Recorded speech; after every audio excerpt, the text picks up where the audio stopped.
It gives me great pleasure to introduce our next storyteller. She is a storyteller from the great tradition of griots. It is my great pleasure to bring to the stage Nkenge Abi.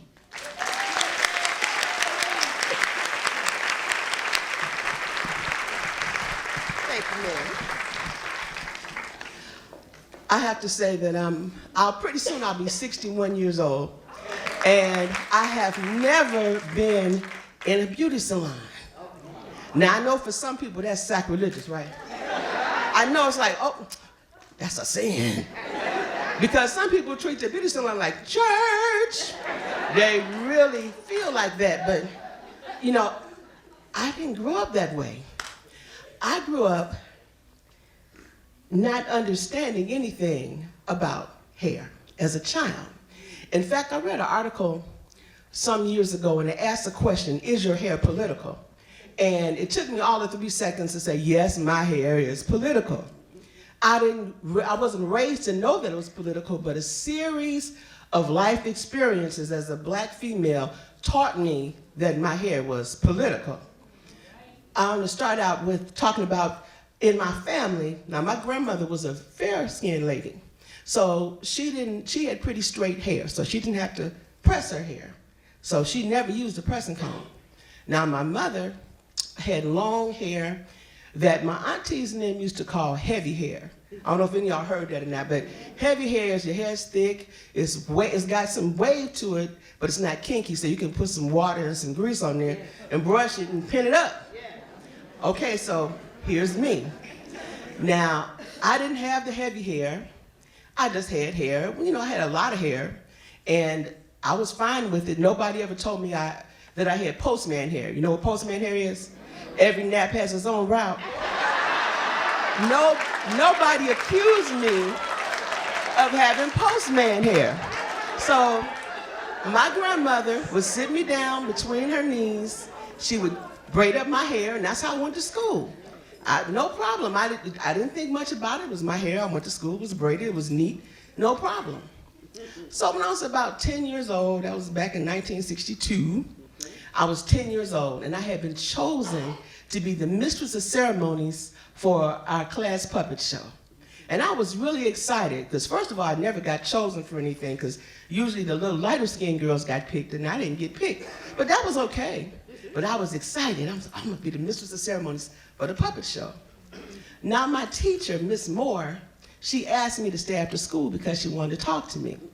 Now, Miss Moore was the kind of woman that men said was fine. She had kind of wide hips, and she wore tight skirts, and she wore a wig. And yes, at 10, I didn't know the difference between a wig and your own hair. And the kind of wig she wore was like the Supremes and the Martha and the Van Dutch, those big poofy wigs that have a little flip, you know. So she was fine. So anyway, she asked me to stay after school, and I'm thinking she's going to tell me what a good job I'm doing and going to give me some pointers about, you know, doing this show. I couldn't have been farther from the truth. Miss Moore said, Juanita, you're going to have to get your hair done in order for you to be the mistress of ceremonies for the puppet show. And I said, get my hair done. She says, you got to get your hair pressed. And my heart was just broken. It felt like my stomach had dropped down, and it made me feel like something was wrong with me. You know, I started crying, big old crocodile tears, because that was the moment that told me that something was wrong with the way I was made. And so I went home and I was crying, and I told my grandmother, teacher said I got to get my hair done, because if I don't get it done, I can't be the mistress of ceremonies for the puppet show. And then I told my mother the same thing. My mother didn't say anything. She went to her purse, she got $2 out, gave me the $2, and told me to go over to one of our neighbors' house so she could do my hair. Now think about what kind of hair you can get for $2. So I go over there to the neighbor's house, and I gave her the $2 so she could do my hair. Now remember, I'm 10 years old. I have never had my hair pressed before. So we're in the kitchen. She sits me down by the stove, get the hot comb out, get the hair rep out, and she begins to press my hair. Now, I've never had this happen. Anybody who knows nothing about getting your hair pressed, it is a torturous, horrible thing, especially the first time.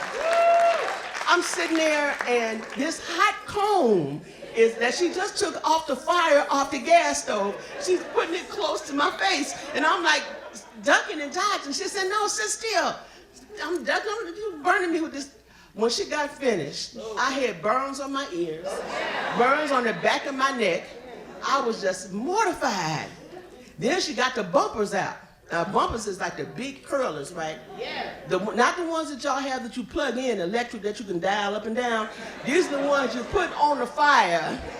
They get hot, then you rub them on a towel, you know, and then they take it and they roll it up, and as close to your scalp as they can get with this hot bumpers. So she curls my hair. Now, keep in mind, I'm 10 years old. I've only worn my hair braided up. I don't know anything about trying to take care of, comb, or style pressed hair with bumpers. So I get up, I guess my mother combed it out for me to go to school.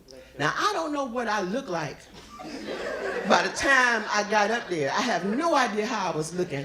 However, I was able to go ahead and be the mistress of ceremonies for the puppet show. But as soon as I got home, my grandmother sat me back on the floor, braided my hair back up, and that was the end of that pressed hair.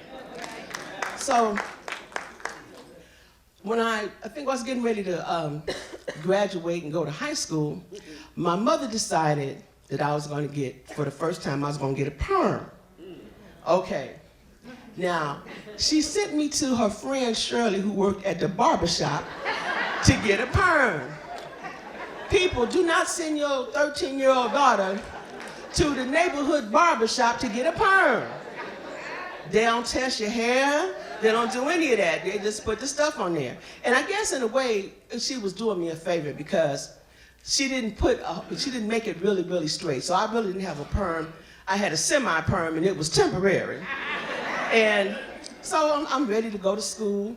And I have to say something about Dr. King had marched in Chicago like a year or so before I went to high school. And so they decided to integrate a particular community to, so that, they could say the schools were integrated. So I ended up going to a high school called Gage Park. Now, anybody from Chicago knows about Gage Park because Gage Park is where the American Nazi Party and the John Birch Society would hold their meetings in the high school field house. Okay, so here I am, I'm 13, I'm getting ready to go to high school, I'm excited. I do not know what I'm walking into. So I go to school and I'm looking at all of the white girls, about 85, 90% white, and they got these hairstyles and they bring their little fall in a box, showing each other this hair that they're gonna have for a dance. So I'm trying to fix my hair like that. It's not happening. It's not gonna work like that. And of course, because I was in such a politically charged, stratified condition, things began to happen. We had all kinds of conflicts. We had walkouts. The police would meet us every day and tell us where we could go. They would call us out and say, "Oh, can I see all the Negro students, please?" And they would take us outside to tell us, "You can catch the bus over here. You can do this." So I began to get kind of politicized. We're talking like the 60s. And so I'm learning these things, and people are treating me a certain kind of way because I'm a black person. So I began to get a political mind here. So by the time I was a sophomore, I decided I was going to have an afro. Mary McCabe had that record out called Pasha Pasha. Yeah. He was doing the African twist and all that stuff. So I was saying, I'm going to get me an afro. So I went home, washed my hair, and picked it out. Now, when I first got my afro, the afro pick was about 3-4 inches wide and 3-4 inches tall. It's plastic. Yeah. Now, trust me, my hair is probably about twice as long as it is now. Yeah. So I was picking it out with this little plastic comb, but you know what? I was in love. Yeah. I was in love. It was big, it was black, it was fluffy, and it was all mine. It was my hair. So I go to school, I'm walking in there, I'm the black sister. And from the time I hit the front door, everybody, every single person, particularly some of my more tactful white friends, they said, "I liked your hair better the other way. It looks so much nicer the other way." And so I listened to that for about a week. Every day somebody was telling me, oh, you need to do something with your hair. So I go home, press my hair. I go back to school, and oh, that looks so nice. That looks much better. But you know what? It didn't resonate in my spirit. So that evening I went home, I washed it, picked it back out, and I never went back after that. I kept my hair natural all that time. Now, I had a good friend, his name was Paul, and he had a big afro too, so we used to hang out together all the time. And I was visiting at his house when two of his aunts had come over. Now, his two aunts, they were from Detroit. You know, people used to talk about how great Detroit, beautiful homes and all that. So I'm thinking, oh, these ladies from Detroit, you know, Detroit must be really great. One of his aunts, she kept looking at me like, giving me a kind of funny look. And so she finally decides that she's obligated to tell me something about what my hair looks like. So the first thing she said was, you know, your hair looks like the inside of a burnt up mattress. And I was like, really? You know, I didn't know what to say. But then she had to proceed to say something else. And if you're little kids, cover your ears, all right? So she still got to talk and tell me some other stuff about my hair. And then she proceeds to tell me, the hair on my pussy looks better than the hair on your head. That's what I had to do. I had to shut my mouth. I couldn't believe it. I was raised with yes ma'am and no ma'am and yes sir and no sir. Never had an adult ever spoke to me like that. Never. And I didn't know what to say. I was just in shock. Paul was embarrassed. He didn't know what to say. So I was like, I guess all I can do is leave. But what I did understand was she was the one that had the problem and not me. I just looked at her like she was crazy. And then I left. And as time has passed, I've come to understand something about embracing who I am. And those are, I mean, I have had a ton of different kinds of experience that have happened to me. People feel obligated to tell you stuff about your hair that they don't even know you. They might walk up and want to touch your hair. I've had people actually say, give me a business card and say, I love your hair, but you should get a perm and get it dyed. Those are the kind of things that people have felt obligated to do. Now, a couple of years ago, I saw a film by Chris Rock. It was called Good Hair. And I saw him on television talking about it and everything. And as I watched the film, and I know that Chris Rock is a comedian. He's not a social commentator. I understand that. But when you watch the film, what it doesn't tell us is the rest of the story. Because when you watch it, it says, you know, black women, if somebody watching that must say, black women must be crazy.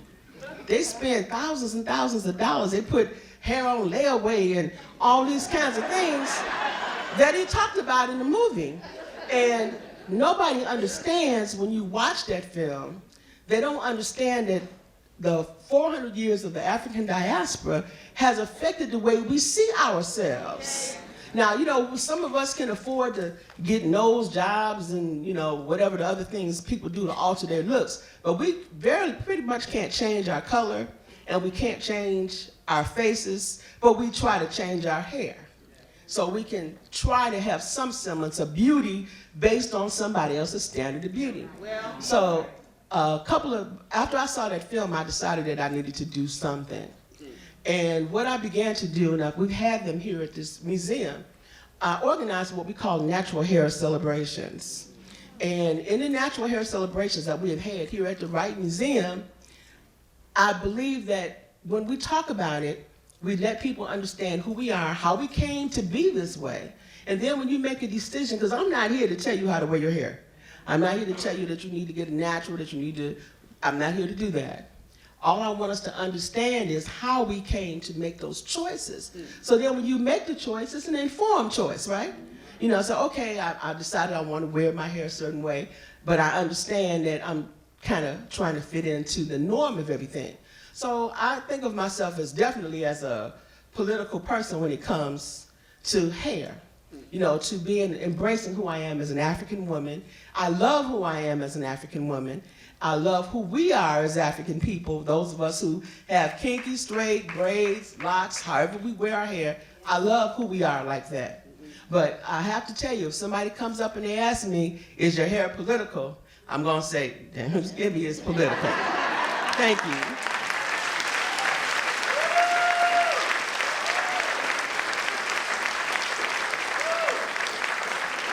Nkenge Abi.